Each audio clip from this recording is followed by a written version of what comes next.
you guys both feel about Steven Silas? Yeah. Being that the challenges that he went through this season and all the lineup changes, as you guys may know, and all the stuff that he's been going through, even though the record does not indicate it, what are some things that you guys are seeing that you're impressed with, or you have this dissatisfaction with?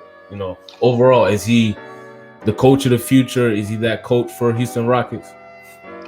I mean, I think so. I think it's impossible to judge him. You think about it. When he first started, he thought he was going to have Harden, Westbrook, PJ Tucker, Christian Woods as starting center, and then as the season goes on, he loses Westbrook, he loses Harden. Of course, they trade away PJ Tucker, they let go of DeMarcus Cousins, and he has a totally different lineup. I mean, I don't know how you can exactly even judge his rotation. I've seen some people criticize his rotation. I'm like, who should he be playing? He's not playing. He only has 9 players, and then I always ask people, what should he be doing different than he's not doing? Because just saying he's not a good coach, what are you basing that on? He hasn't had a steady lineup. I mean, I saw the other day, I was reading, I think Oladipo, Wall, and Christian Wood played probably a total of 60 minutes together the entire season before this last game. I mean, I don't know how you can even value a coach, as far as his rotation, what scheme he's going to run.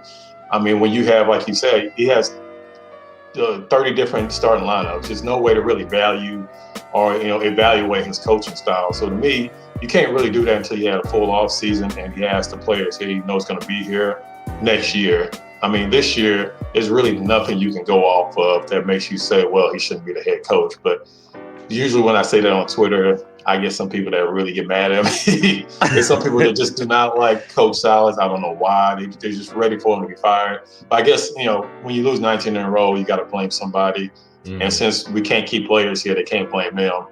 And blaming Fertitta, I guess, is getting old. So they move on to Silas. So to me, you can't judge them at least until next year, honestly. Yeah, I somewhat agree with that. Well, go ahead. Yeah, I mean, huh?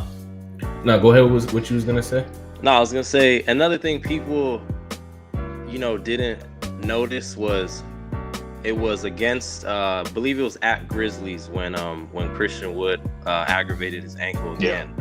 And we won that game, or the Rockets won that game, but it was before that. They had won like 7 out of 8 games. Like they were doing really well. Their defense was top 3.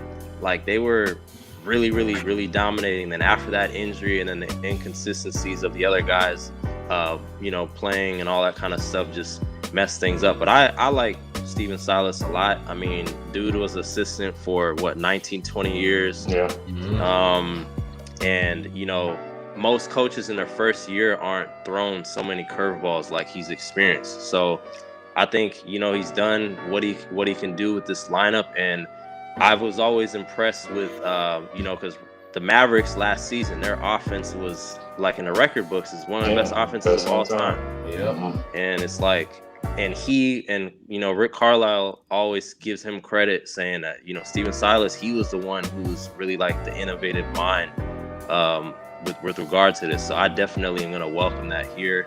They got Will Weaver as an assistant who's, coaching in Australia, which then also brought in Jason Tate.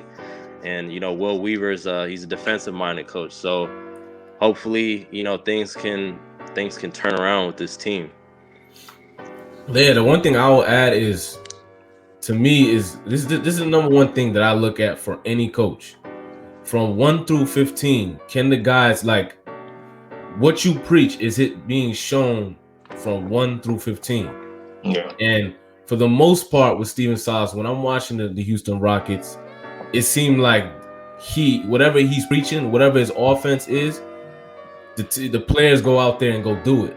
Whether, players are out injured, whether he's playing with the starting lineup. Even the starting lineup, sometimes you got John Wall, dribbling off his leg, or, sometimes dribbling, out the shot clock or something like that, I like James Harden, yeah. Yeah, but yeah, sometimes he forget himself out there. But at the same token, guys follow suit with whatever he's preaching. Even when James Harden was here, he was dribbling the ball less before, you know, he got traded. Yeah. So that's the number one thing that I'm looking at is, do the players respect him enough where whatever he's saying, they go out there and go do? And they haven't been bad on defense either. They could short some things up, but they haven't been bad. So, you know, it's just a talent thing. When he gets the talent that he needs, I believe he'll be better. Yeah, I also want to say another thing you can watch is when they do the ATOs, the after timeout plays, pretty much they always work. And that to me, that's definitely coaching, because that's strictly, you're calling a play, you're expecting it to work. It's not, you know, somebody going one-on-one. It's the success is directly off of the play call. So I just think people need to be patient. And like I was saying, they won 7-8 before Christian Wood got hurt. They were one of the best defensive teams right in that span, right before he got hurt in that Grizzlies game. Yeah. And you saw what kind of happened afterwards, that John Wall didn't play a lot of games. Victor Oladipo was out a lot of games. So, I mean, you can't really win when you're nothing against these players, but when you're playing people like Anthony Lamb and Mason Jones, I mean, they may be good in the future, but right now, I mean, they're still G League players, and they're getting 20, 30 minutes a game. It's kind of hard to win games when you're going up against teams that haven't had to deal with the injuries or Rockets have dealt with all year. So